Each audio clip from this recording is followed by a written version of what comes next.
Washington football. Woo!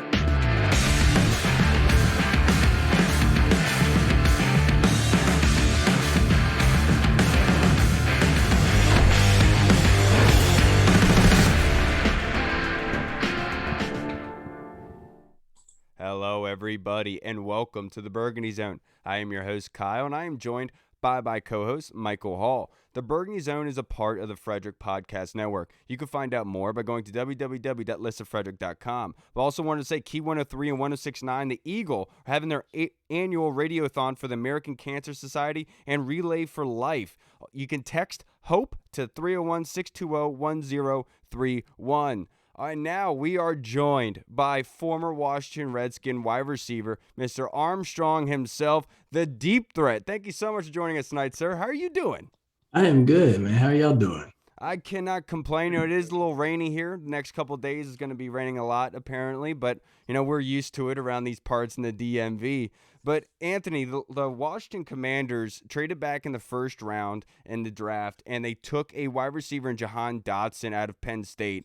There's been mixed reviews about Jahan Dotson, but from what I've seen, I absolutely love the kid. In your opinion, what have you seen out of Jahan Dotson? Do you like that pick for the Commanders?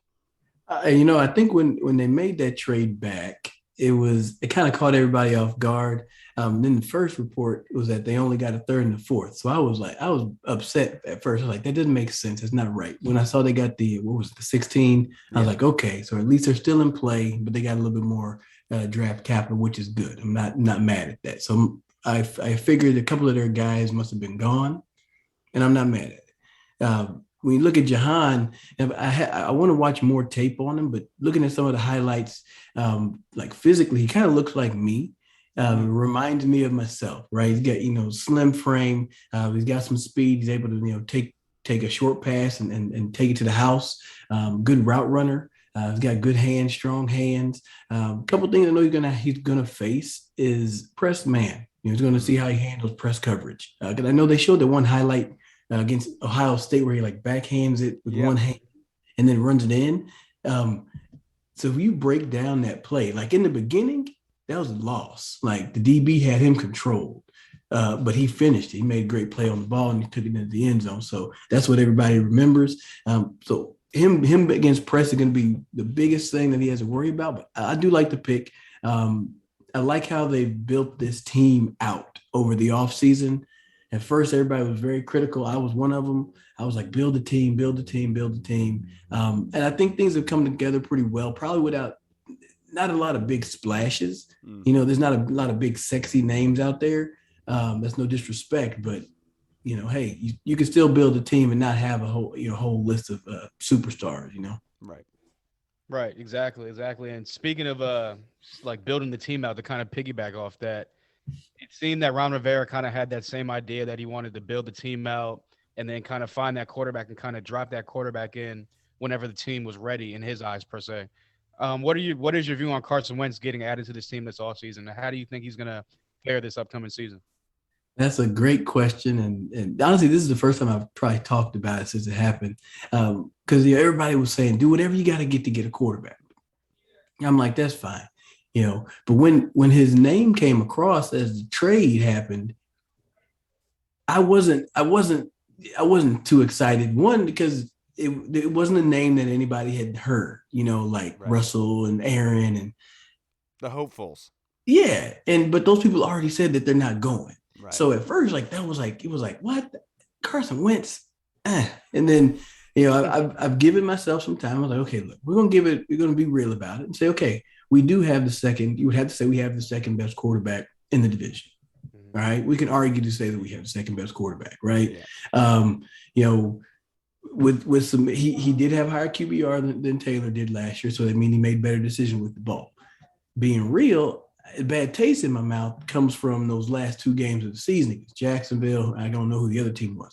That's where the bad taste in my mouth. And plus, being a Washington fan and then seeing a Philly guy come, even though Donovan did that before, it was still a thing where it was like, we was trying to beat this guy for the past 4 years. Now we want to welcome him, but that's neither here nor there. But you got to figure, okay, he's a veteran. He's played in this league a lot. He wants to prove that he has it still. And so, you can expect that he's going to that the play at that position is going to be an upgrade. So I'm willing to let him go out there and prove that.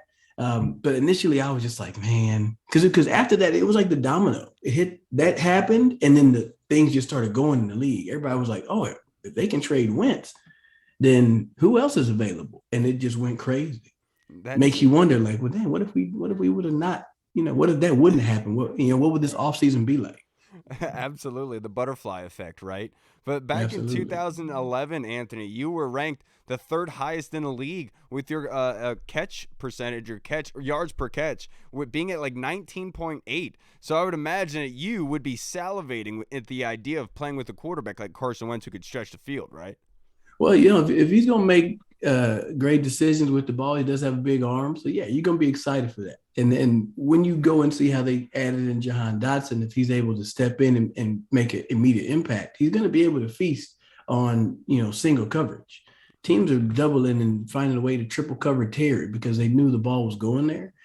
We need a number two to show up. And Jahan's got the skills to do it. And with everybody being healthy, that's the most important. I gotta see everybody healthy out there on the field. But yeah, I'm excited. I'd be excited just from seeing what he did before. He was able to throw the ball deep in the past. So you got to expect good things, and you're going to get some good work with Terry all off season. You're speaking to my soul right now, Anthony, by saying that everyone needs to stay healthy. But you alluded to it, talking about Terry McLaurin, and his contract is coming up. Everyone is expecting it to be happening after the June 1st designation with Landon Collins' departure. But with Terry, I mean, for you as a wide receiver looking at this Washington Commanders team, I mean, there is no way that they can let Terry McLaurin walk, right? Absolutely not. Like, if you want to see, like, half of the fandom leave as well, let Terry walk. Like, you cannot. There's very few chances where you get to cultivate young talent, and then they actually kind of exceed your expectation. You have to reward those guys and keep them in the building. Hopefully Chase Young is one of the next ones that once he gets back on the field, he's able to just stay home, right? Not have to worry about going to another team to go make a big bag. Pay the man. Pay him what he's worth. Hell, pay him a little bit more. Pay him a little bit more. You might as well. You might as well. He's like, hey, I want 25. We'll give you 27 just because. And he'd be like, for real? I'm like, yeah, here you go. Just do it. Just do it. That's what I'm saying, dude. No, yeah, I 100% agree. Like I've been saying from the get-go, if they let Terry Walker, he somehow leaves, like you said, the fandom will be gone, but there might be stuff on fire in the DMV at some point because I think the fans will riot out here. But don't burn the Terry jersey though. Yeah, sir. Yeah, don't burn the Terry jersey. That's the last thing you can do. But looking forward to looking ahead to next season, or looking back to last season, I should say. It seemed that Jonathan Allen kind of became kind of that leader of the team, kind of like one of the faces of the franchise, and his play really stepped up as well. Made a Pro Bowl. What player do you see on the team right now, kind of taking that next step and kind of being not really a household name, not really a Pro Bowl player, but kind of just taking that next step and being one of those premier players in the league? That is a really good question, Mike. Man, 2 for 2. Let's go. You are 2 for 2. We already said one name. I think it'll be a popular answer. I want to see what Chase Young does. Coming back, bouncing back. I'm willing to give a little leeway out. I'm not sure when he's supposed to be back by. Is he going to be back in time to play this year? He's been working out with the team. He was pushing the sled without a knee brace on at the voluntary workouts. So I think that they're gearing up for him to be able to start the regular season, but I would imagine it's going to be delayed. Okay, all right. Well, in that instance, let me not throw his name out there because, you got to think about it, man. Like, if you're just cleared to play, like you're just cleared for activity. That means you haven't been working out, but there's something different about when you get on the field because everything off the field is controlled. I can control hey, run 5 yards and stick your foot, then cut this way. But when you're on the field and you don't know if you're gonna get cut blocked by a running back, if there's a screen, that's a different level. I'm willing to give him a little bit of time. Who do I want to see? I want to see somebody in the secondary. I want to see a corner show up. You know what I mean? I mean, pick one. Just pick one. William Jackson III. I'll take William. I mean, you just got a big check, right? I want to see you show up and be able to, say, hey, I got this side of the field. You know what I mean? Secondary it's been a weak point for a little while. I mean, we had some good players, but as an overall unit, hadn't really been meshing very well. So definitely want to see. I'll say William Jackson. I would love to see him do well. I want to see Antonio Gibson. I want to see how he bounces back. You know what I mean? They just drafted another guy into your same room. They didn't say you may not lose a starting job, but you when you get known as a fumbler or somebody that drops the ball, that stuff sticks with you. Like it's like an asterisk put next to your name. So he's got to basically be perfect. He can't fumble the ball, but he's going to put the ball in the end zone. I'm excited to see him bounce back because he's a fighter. He's a dog. So I think AG will be good. Yeah, absolutely. And that extra pressure of Brian Robinson, who didn't fumble last season at Alabama, would obviously add to that. But Anthony, you came through the Arena Football League. And obviously you came to the NFL under the Shanahans, and you really made a name for yourself in the couple seasons that you were here. So can you kind of briefly describe what that process was like for you going to the Arena League and then having the mental wherewithal, the determination to make sure you got to the NFL and you did something with it? Man, I tell you, you say the short version. There's no short version of it. I could get time. Quick highlights, right? So time. went D2, went undrafted, and 05 was my draft. I ended up playing flag football eventually. I had an injury and then eventually played flag football and decided I'm going to try to play ball again rather than take this insurance job in Fort Worth. And that led to me playing for $200 a game in Odessa. We practiced in a parking lot for training camp because the hockey team was in the playoffs still. So I'm out there for $200 a game. And I just said, hey, man, you got to go up every year. You got to graduate every year. There's no way I'm going to be playing 2 seasons in Odessa in a row. Not happening, right? So I played 1 year, ended up going to a workout, ran some 4.2s, started turning some heads, and got an arena ball tryout with the Dallas Desperados. Will McClay, who's the head coach then, he runs the Cowboys draft. He brought me in there. So literally, it was a week before I was supposed to go to my Arena 2 team. The Desperados called for a workout. I ended up making that team. I was there, went from practice squad to playing to then starting the next year. That led to 2008 when the Dolphins called me after that season ended, and eventually made my way there, was on practice squad, got cut, worked out for Washington in 2009, and ended up eventually signing on there, man. So how did I do it? I have no clue. I was just so focused on where I wanted to go. And if I wrote it down, it was just get better every day. Just go up every league. Every time I had to improve to another league. And I got to the league and they were like, oh, hell, now I got to play.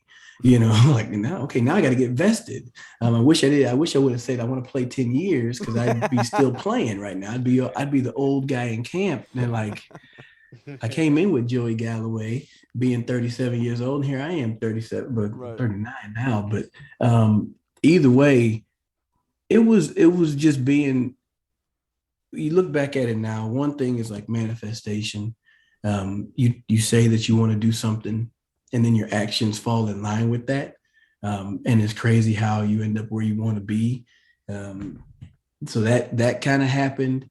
You could say luck. There's always going to be some luck in there, but I think there's opportunity everywhere. Yeah. But just at different points, you're going to have a different vision of it. You're going to be like, ooh, that looks like a really good idea, or I could go here and do this.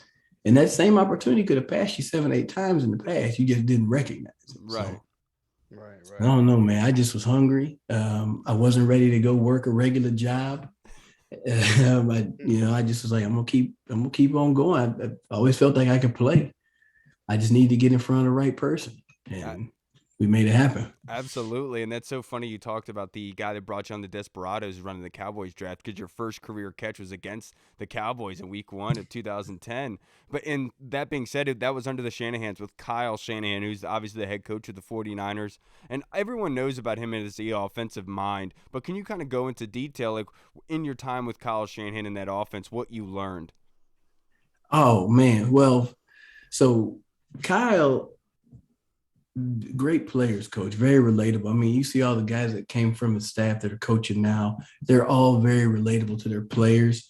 And you just knew that they were putting you in a good position. I mean, shoot, he called play that was able to let me get past everybody and catch deep balls. So that was huge. Definitely had to learn a willingness to block. As a receiver, you don't think about that often, but in his scheme, you got to get in there and get dirty, hit some safeties sometimes, hit some linebackers from time to time. So definitely learned that. I got to learn a lot from every vet on the team, just to see how they prepared and how they handled things. Because I mean, I took to that playbook. I literally learned the playbook, the whole thing. I was like, I'm gonna play receiver. Like, what position? All of them. Like, I'm making this team. So I learned the entire offense, and you got to just kind of get a good feel for how he calls the game and what plays he likes and how things work. And the offensive mind wise, I think it was opened up, just kind of being on that team, learning from old days of like Denver, how when Mike was running, doing his thing with the offense. So it's good. It was fun to be a part of that tree that has known history of success from all positions, literally for like 30 years of, almost 40 years of Shanahan football has been out here. Yeah. There's been a lot of people playing. So it's fun to actually be able to perform in that same type of system. Yeah, your mic is frozen. But my last one for you, Anthony. The last one for you to wrap up this interview with you. You played here obviously for those 2 years. Did you have a favorite teammate during that time? Yeah, people ask that question. I definitely was, like Santana was like a big brother. So him always down there, D Hall, London, Lorenzo Alexander, probably hung out a lot with, Darrell Young, DY.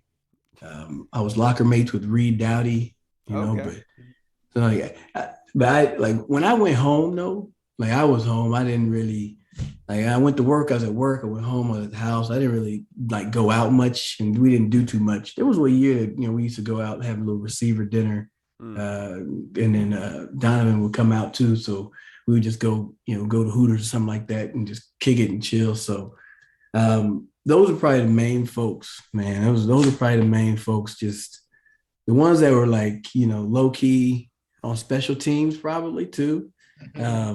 Special teams guys are different. We kind of wired different. Yeah, Reed Dowdy, isn't he like half deaf? I'm not sure what percentage, but I do know that he had hearing aids. Yeah, he had hearing aids. So I don't think he ever had any problem hearing me. But he could have just turned that thing off, and if he was trying to ignore me. He was a good player though, man. He was a good player. And I feel like he got beat up a lot by a lot of people. It's not fair going up against Andre Johnson 1-on-1 on a deep ball, 50-50 like that. That's just, he gets too much blame for that play. Because that's just, Andre Johnson's an animal. You could have put Darrell Revis over there, and it would have, like, you'd have probably gotten the same thing. Like, one thing I loved about Reed is that he was going to always be where he was supposed to be. He did what he was supposed to do. And there were just at times that, maybe he wasn't as physically gifted to elevate with Andre Johnson to make that catch, but he was there. Right. And it's just like, dang, we got to get you to make that play. Not everybody on the field is going to be able to go make those plays. The ones that do, hey, they get paid the biggest of bucks. So absolutely. Anthony, I can't thank you enough for joining us today. This has been awesome. I just want to say, you talked about a lot being luck with having to do with you getting into the NFL, but then you talk about you learned the entire playbook. I think your hard work had a lot to do with that, Anthony. I can't thank you enough for coming on here and joining us and taking your time to be able to talk some ball with us, brother. Oh yeah, absolutely, man. Appreciate y'all having me. Mike, you got another good question over there? I mean, I'm not gonna lie. He took my last like one or two. That was gonna be my two questions. So Oh man, he swiped your question. Yeah, I was trying to cook up another like good one for you, but I couldn't think of one. he'll save the good ones for you for the next time you come on, Anthony. All right. Well, let me ask you a question. All right, Let me what's ask y'all both a question. What's up? Okay. So here we'll go. We're gonna give Kyle an offensive question, and then Mike will give you a defensive question. All right. On the offense, who makes the biggest impact that is not like a Terry or like a Carson Wentz? Who's going to make the biggest impact on the offense this year? It's going to be Chase Royer, the center, because the new guards being there in town, getting guys in coordinated and ready and set, ready to go, getting the run game established, especially with these nose tackles we're going to be facing like Jordan Davis and Philly, whatnot. Tyler Larson, the backup, did really well last season. He ended up getting hurt as well. But Chase is legit. He got a contract from this staff for a reason. He's one of the best centers in the league, and I think that he will be the most important part of that offensive line gelling. They did a good job last season, but they got rid of two of those guards and adding two new ones. There's always going to be a gelling process, Anthony. You know that. So I think Chase Royer is going to be the glue that sticks everything together and allows this offense to really run. Okay, I like that because then he's got to make all the calls, and if he don't got it together, then nobody got it together. I like that. Mike, same thing on defense. You can't have those big names. Take away the big names, the guys we know that are going to ball. Who you got? That's a good question. I feel like defense is more difficult because you're like, which one? Right, exactly. Or how about this? Who do you feel would be like we need that person to play better? I will say, I think it's going to be Montez Sweat, just because obviously it's a passing league right now. He plays a defensive end opposite Chase Young, and if all the attention is going to go to Chase Young, if he's coming back off the injury, say he comes back ready to go, everything is good for him. I feel like Montez is going to get those one-on-ones, obviously with the new D tackles as well, John Allen in the middle. So if we can get Montez to win his one-on-ones, get that outside pressure, get the quarterback to step up in the pocket. Yeah, they got Jonathan Allen to come in for the sweep ups, or Mathis, the new D tackle, or Payne still here. So we can get that outside pressure from Sweat and Chase Young as well, but definitely from Sweat. And it's a contract year for him as well. So if he wants to get paid, he got to play big as well. Hey, that is a good point. Contract years are important. People they ball out during them contract years, don't they? Anthony, we've had a lot of guests on this show before, but you, my man, have been absolutely awesome. And being able to come back with one of my favorite. I can't even lie. One of my favorite guests. Dude, That's how it's supposed to be. Hey, absolutely. Anthony, I can't thank you enough for joining us, brother. I hope you have a great weekend, and definitely going to be linking up with you again to do some other shows. Because I'm telling you right now, in your future, I feel like you could come up with your own. Hey, we might have something popping. You never know. Hey, all right, make sure you give me a call. All right, Anthony, Absolutely. have a good weekend, brother. See y'all later. Have a good one. All right, Anthony. Dude, I'll tell you what, man. We've done this a bunch of times. Yeah, that was awesome. That was definitely, like I said, one of my favorite guests. Got to be in the top, like 2 to 3, 4 or 5 guests. Mainly because no guests really asked us a question like, "Hey, what's your opinion?" And secondly, my man had that brown in his cup, sipping it all, and it's nice and. I was gonna ask. Nice and, you know what's funny? When he asked me what my third question was, my next question was gonna be sipping on that yet. Yeah, what you sipping on? That looks kind of good. But I'm like, I'll leave it alone. You made me almost spill my yet. Oh, dude, no, that was awesome. When Anthony started going on about Jahan Dotson in the press, because he had talked to us before we started recording that he hasn't watched a lot of Jahan Dotson, so he wants to watch more on him. But the fact that he was able to pick that up immediately and then talk about that one play in particular with that press coverage, that's absolutely amazing. That's exactly why we do this show. That's like the point I'm trying to get across. That was absolutely awesome. I love that he picked that very play too, because obviously that's like his number one highlight play. Everyone goes, "Oh my God, the one-handed catch!" But again, like he said in the beginning of that route, the DB did kind of win. He had him jammed up. It's just how can you play through that, and what can you do after the fact, after the ball snapped? And I feel like Jahan Dotson put on display perfectly his skill set. Just like you said, people have questions about can he beat the press. Well, there you go. If he doesn't beat the press, he's still going to come down with the ball anyway.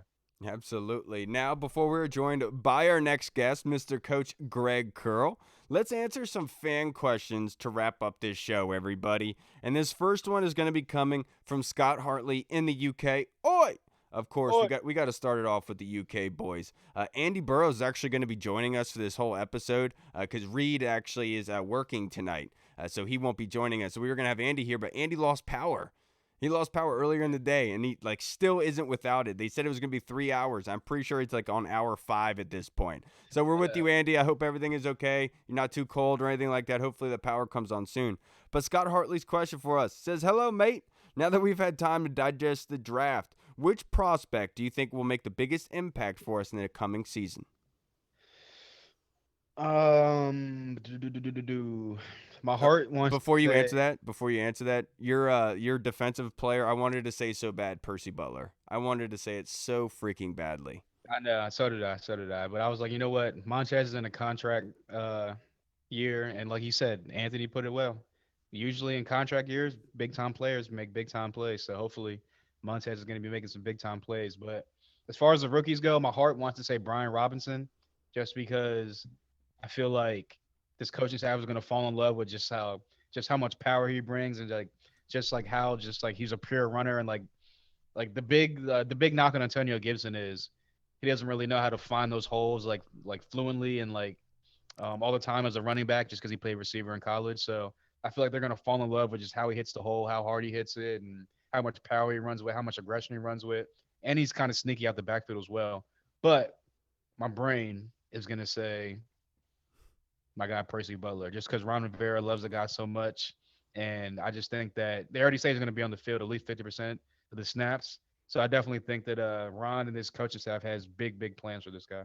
Yeah, and Coach Ron Rivera has said multiple times that this team is a team that with 3 safeties on it. And obviously that linebacker spot is going to be there, and that's something they want to use. And that's why Percy Butler was picked where he was. He can literally do everything. So that's a great one by you. But so I'll go in a different aspect here. That will make the biggest impact this season of the rookies that were drafted. I'll say Phidarian Mathis, just because he's taking over for Matt Ioannidis, who was a cap casualty. And Matt Ioannidis was getting 60% of the snaps. And that was a big drop-off for these defensive tackles. And so I could see Phidarian Mathis having a huge impact onto this team, because at Alabama, obviously, he was a big name. But here, he won't be a big name. He'll be a rotational piece. And I feel like the tools that he has in place, he'll be getting a bunch of time, and he has the tools to be able to really excel in this defense. I think he'll mesh really well with the Bama wall. And now we are joined by our second guest, Coach Greg Curl, Cameron Curl's father. Thank you for joining us again, sir. Brother of the podcast. Yes, sir. You guys hear me okay? Yes, sir. We hear you perfectly fine. So I'm going to ask you the same question I just asked Hall. I got you in here a little bit late, and I'm sorry. But which of the prospects do you think will have the biggest impact in this season? Well, I heard you talking about Mathis. He's one of my guys. But I kind of think they're going to try to get Holmes in the rotation. Wow. Kind of quickly, but not as a cornerback. I think they're going to try to get him in to help out with that Buffalo nickel role, and maybe a third safety, back there, and have Cam come up a little bit and probably play more of the Buffalo nickel and closer to the line, maybe. But I just got a feeling that they might try to do that if the Landon Collins reunion don't happen, because I got a feeling that might still happen. Yeah, I have a feeling too, because I would imagine Landon. I know he earlier did not want to take that money down, but given with what's happening with his football team, I think that he might change his mind a little bit. And I know that Cam and Landon are very close, and so that would be something that both parties would want and be willing to do. But so let's move on to our next question. I'm going to keep this with you, Coach. This one's from Commander OC, one of the best questionnaires. And this is a really great question. I love this one. How does the current roster on ESPN differ from the way that Washington will be utilizing the roster on the field? As in depth or positionally. They don't exactly have the Buffalo nickel on ESPN's depth chart. Yeah, and they had the same thing last year too. Right. But I think, and what I noticed in the draft too, that there are more teams going to that 3 safety look, and I still think we're gonna have 3 safeties on the field, and who that next person is gonna be, I don't know. We're gonna go 2 linebackers and 3 safeties. I just feel like it. Just after looking at last year, we did really good whenever we was in that set with the 2 linebackers and the 3 safeties. The so 4-2-5. Yep. Yeah, so I think that's how it's gonna differ. Yeah, I agree with you. Yeah, because ESPN has them as in a 4-3, and I talked about this a couple weeks ago, OC, about how we need to be characterizing his team as a 4-2-5.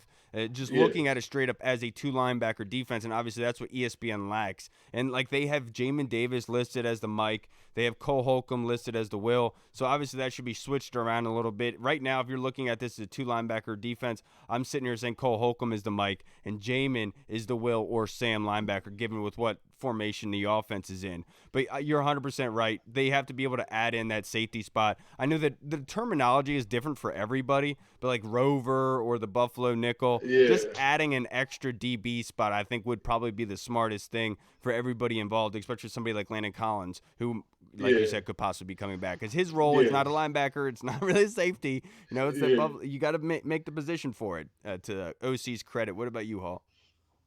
Yeah, I mean, to his point, they gotta kind of like do like an updated thing, because there's a lot of hybrid positions in like positionless football nowadays. So you got guys like Isaiah Simmons, who is he a linebacker? He's a safety, play for the Cardinals. So you definitely got a lot of hybrid positions. So they definitely got to like make some changes to that. But I think there was a stat last year, is going back to like the whole 3 safeties thing, that whenever McCain, Curl, and Landon Collins were on the field together, the opponent's QBR was like really, really low. It was like, I want to say like in the teens, maybe like in the 20s at the highest.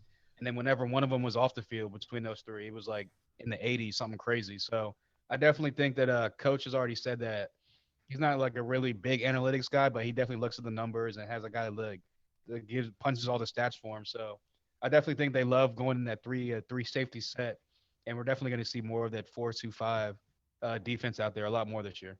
Yeah, and I would much rather them being able to mix things up a lot more than just to have a straight-up base defense, because in this day and age of the offensive minds that are in the NFL, they'll pick you apart left and right. Now, the next question, I'm going to go back to you, Hall. This is from Commander Viscount on Twitter. What do you think our division record will be this year post the draft? Obviously, a lot can happen. We all understand that. We're not going to be talking up out of our rear ends here. We're just making a guess as to how the record will shape out in the division. So what do you think, Hall?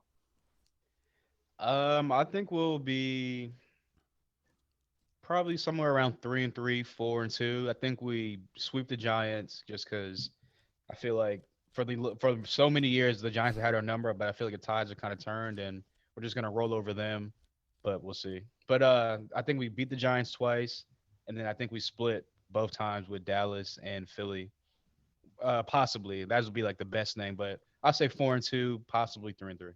I'll say right now, Commander Viscount, we're going to be 7-0. We're going to sweep. We're going to sweep the division. Not only that, we're going to beat the Cowboys in the playoffs in Dallas. That's what I'm saying. We're going 7-0 in the division. What about you, Coach? I mean, I can't go against that, man.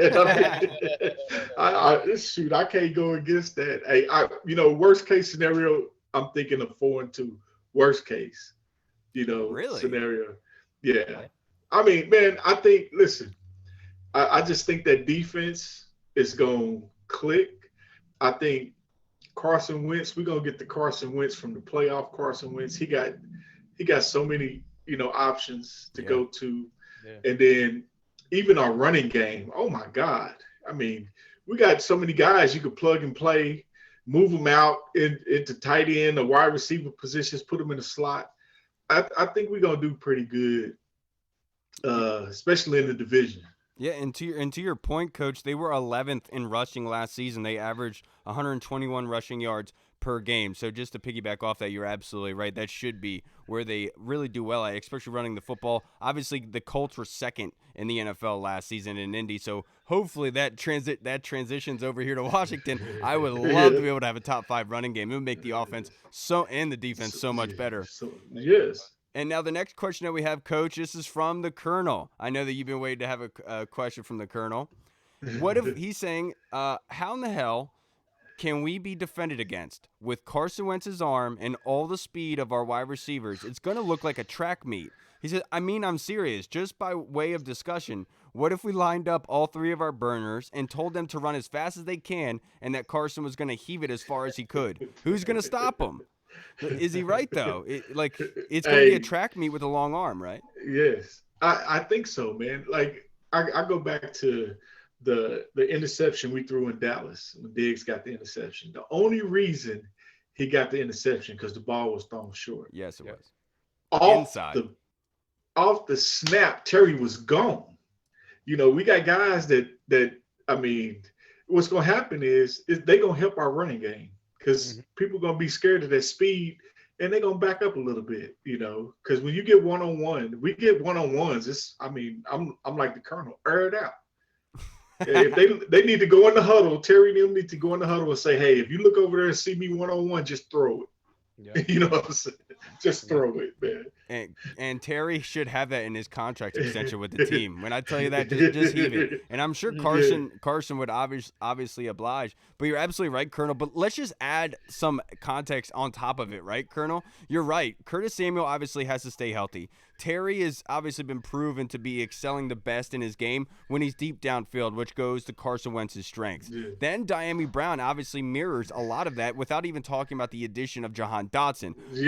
But now let's add in the tight ends. Logan Thomas being a jump ball tight end. Now let's look at Cole Turner, who is 6'6", who's also a jump ball tight end red zone threat. You're talking about those guys being deep downfield against DBs who typically are not 6'1", 6'2", and can jump with these guys. That is a very, very good thing to have for your offense. And we've been talking about how bad this offense has been for a very long time.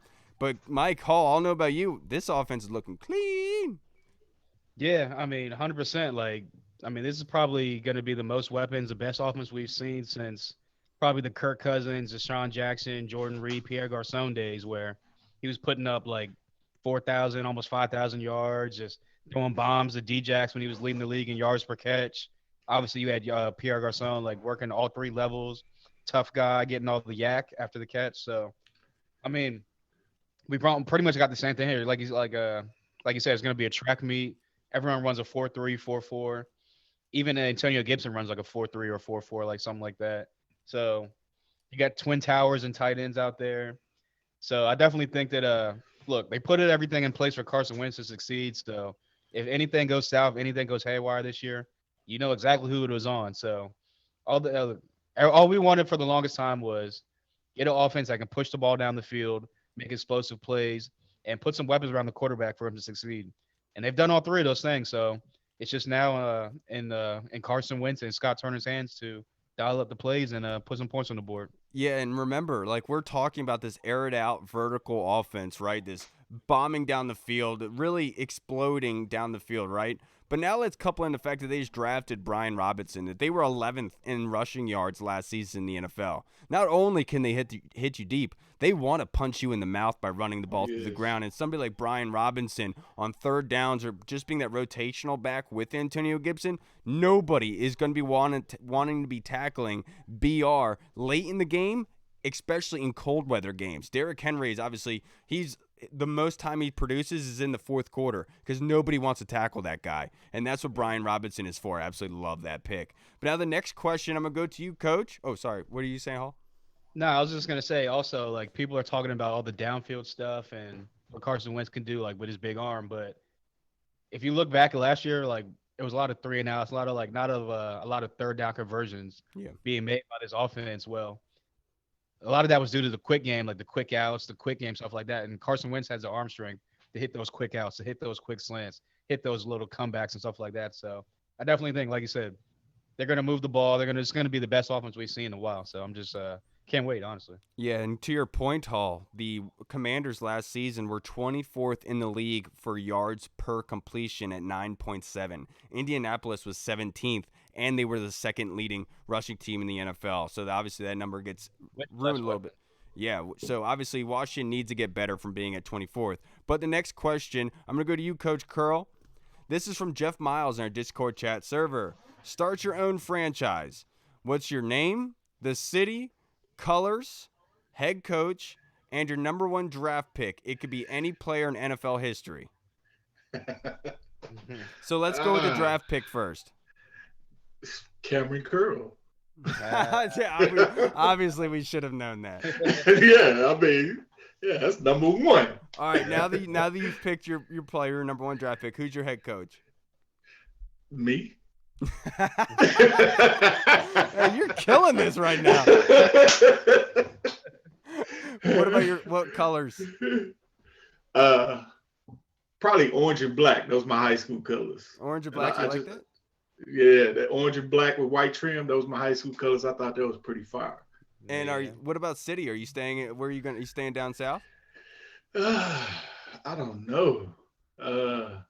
I like the ocean. I might take my team back to San Diego. Ooh, whoever gets drafted, Cameron would love that. Imagine being able to work in San Diego. That's just not fair. Yeah. What about a name? Do you have any name that you like? See, what name would I go with if I had my own NFL team? It has to be something like, I don't know, Punishers or Thrashers. Damn, I was gonna say Thrashers. Yeah, I mean that's just the attitude I want my team to have. I mean, we're gonna be thugs. We're gonna be like 80s Raiders. You know, I'm drafting dudes out of prison. You know, Fred Smoot would absolutely love that, wouldn't he? Oh, I know, yeah. Yeah, absolutely. All right, so who would be my first overall draft pick? I'll go Tom Brady. That's who I'd be picking overall, number one in the draft. My head coach would be Bill Belichick. I don't think one would be as successful without the other, so I'd have to couple those two together. And then the colors, colors. I'd have to go with light blue and black. And then the city, city. Oh, I had one. Oh my goodness, and it went right off the top of my head. I'm gonna say DC, and then the name, I guess I'll say the Thrashers. Yeah. Let's see, player. I'd probably go Randy Moss because that's like my favorite player of all time. Coach, I would go probably Andy Reid, just because I feel like Andy Reid would be able to draw up some crazy ass plays for Randy Moss to especially like go deep and everything like that. So, colors. I was gonna say black and silver, but obviously you got the Raiders. Yeah. That's Northwest's colors. So I'll go black and red and white. That's because like that was my little league Seneca sports colors back in the day. City. I'm kind of with Coach. I want to be on the West Coast where it's nice and sunny and warm out. Got the water, got everything out there, the palm trees. I gotta go San Diego, or maybe even Oakland for real. Like I'll go Cancun. I'll change mine. I'll go Cancun. That'd be a nice one too. Oh yeah, everybody coming to work for you. You in Cancun. Might need security 24/7, but that's okay. It's worth it down there, dude. I'd probably say the Sharks just because like whenever I used to create teams on Madden back in the day, I always named them the Sharks. You're so basic. I know. It's from any game. I couldn't think of anything else back in the day. That's funny. That's a great question, Jeff. That's phenomenal. Our next question from Sergio Martin in the Discord chat server. This is going to you, Coach. What if we sign James Bradberry? Do we have to stick with his contract, or can we work out a new one? Ooh. So let's simplify it though. Do you think the Commanders should add James Bradberry to this defense? Do I? Well, I mean, I don't think it would hurt, but I'm thinking, do we need to add? Right. I don't know. No, if we do, I think we should renegotiate the contract. Yeah, because I think if he did get released, I'm pretty sure the contract is terminated, and he'd have to renegotiate with Washington for a new one. Now, do I think that Washington should sign James Bradberry? I think there's an argument for both sides, right? Because the one argument is that you have a division now with A.J. Brown, you got Devontae Smith, you got C.D. Lamb in Dallas, coupled with Michael Gallup out there in Dallas. Obviously, the Giants have Kenny Galladay. They still have Kadarius Toney at the moment. They just drafted Wan'Dale Robinson, right?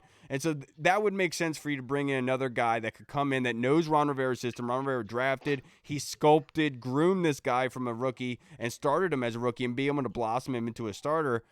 Could he talk to him into getting a favorable deal for the team so they can make some other things happen? Yeah. I think, you should pull the trigger in that aspect. But if it's becoming a bidding war, I think that's when you try to back out of it. Because, yes, you want your young guys to grow and Benjamin St-Juste and everything.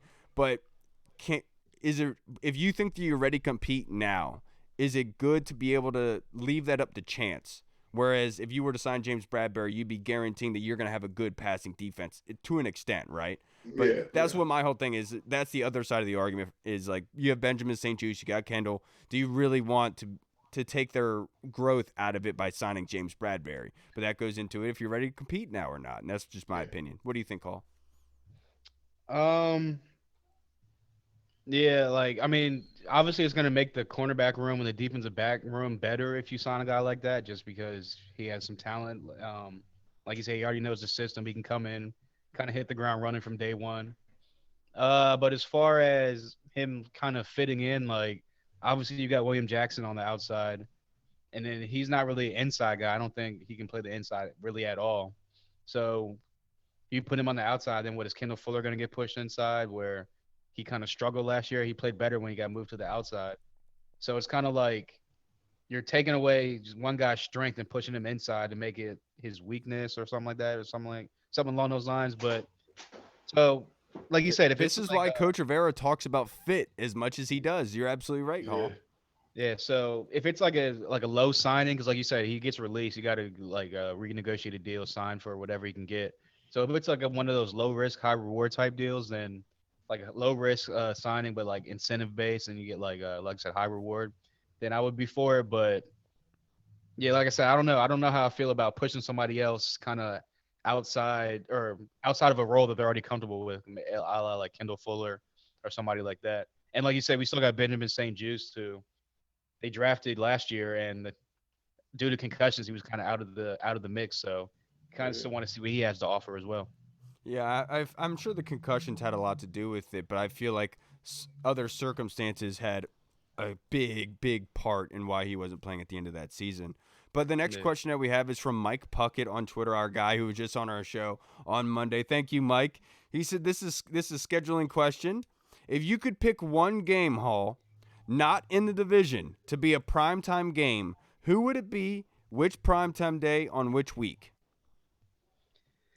I would definitely got to go Indianapolis for the primetime game, just because we got Carson Wentz, and for whatever weird reason, Chris Ballard and Jim Irsay are still out there talking bad about Carson Wentz, even though it's been months after the trade. They got a whole new quarterback.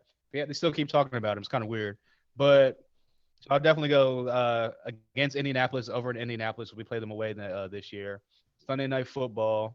All eyes on Carson Wentz going back to Indianapolis to shove it down Chris Ballard and Jim Irsay's and come out with the dub. I like that a lot, dude, because I liked it. That revenge would be phenomenal.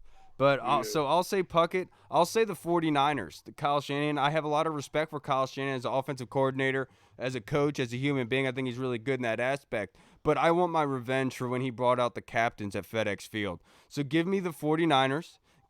Give me them on prime time on Sunday Night Football. I don't care what week it is, maybe week 9, week 10, so that when they bring out Trey Lance, the guy that they traded a bunch of picks for, they can bring him as a pig to slaughter for us to be able to show Kyle Shanahan, you shouldn't have ran your mouth. This is your pride and joy. This could probably be the one reason why you and Lynch both get fired.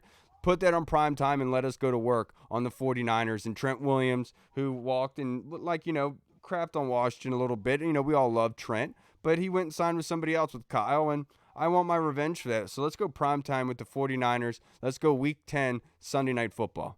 What about you, Coach? Well, mine is a little bit more selfish than personal, but it'd be the Rams or the Chargers. I just want to go to the stadium. Go visit the stadium. I want to go to that game and check that stadium out. I want to get the win too, but yeah, that's a little bit more selfish because I'm against everybody we play. I want to dog them out. I want to beat them, especially the Cowboys, man. Right. Like okay, I'll change it. If it's prime time, us beating the Cowboys 42-0, prime time in Dallas on TV. That's what I want after last year. Yeah, we would all want that, Coach. He did say non-divisional, but you know what? Non-divisional. I'll take it anyway because we talk way too much about the Cowboys when we talk them up on here. So anytime we can talk trash about them, I'm all for it, brother.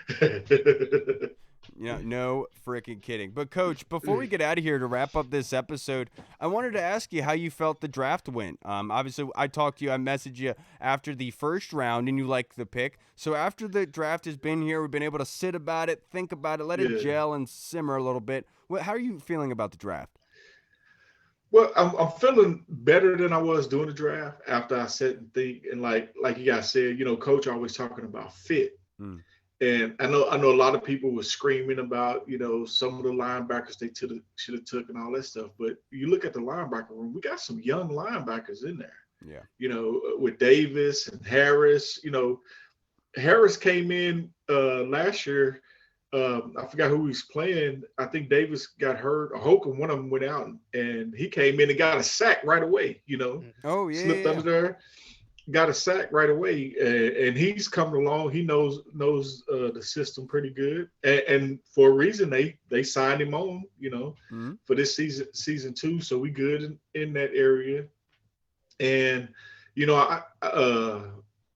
I feel good about the tight end pick. And it's one guy that I really feel good about. And when we talk about moving the ball down the field, if he makes the team, I think he's going to be a goal line, short and distance, plug and play. But Big Cole Kelly, I watched him play a whole year at Arkansas. His specialty was if we 5 yards or closer in, Cole he's big as the offensive lineman. Dude, he's gigantic. You know what I'm saying? 6'7", 260 pounds as a quarterback. Yes. This guy can push the pile, you hear me? And he's strong. And he got a strong arm too. He's in a perfect place with a veteran that can teach him how to make decisions. That's the only thing I saw his decision making, because he's not afraid of anything. He don't care. He gonna throw it. If he think it's a crack in the defense, he'll throw it. So his decision making is gonna have to. And he can get it downfield. I'm telling you, he's a strong cat. And I'm excited to see what he do. That's so funny. We just had Ryan Fowler on Monday, and he talked about the undrafted free agents, and one of the 2 guys that he picked was Cole Kelly, and he said he absolutely loved it. And I think you're right. I think Cole Kelly could be like the Steven Montez quarterback, where they stash in the practice squad, they groom and allow Sam Howell, Taylor Heineke, and Carson to kind of be the 3 quarterbacks on the roster just in case of emergency. But I think you're absolutely right. If Cole Kelly is here long term as a developmental guy, kind of like Nate Sudfeld, except that we actually hold on to him and don't let the Eagles swipe him and actually do well for him, I think you're absolutely right. I love that pick with Cole Kelly. All right, everybody. Well, that's going to wrap us up for this episode. Coach, I can't thank you enough for coming here and joining us, brother. Yeah, that was such a great idea for you to schedule your appearances on here. Such a good idea. Hey, thank y'all for having me, man. I love it, man.